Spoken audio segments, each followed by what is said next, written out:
బ్రతుకులలేని శృతి కలరా ఎదసడిలోనే లయలేదా ఏ కళకైనా జీవిత రంగం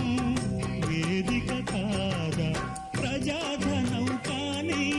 కళా విలాసం ఏ ప్రయోజనం లేని వృథా వికాసం ఊసే కోయిల పోతే కాలం ఆగిల్దా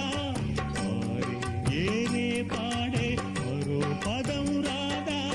మురళికి గల స్వరముల కళ పెదవిని విడి పలకదు కదా సరళి రాగనే వసంతం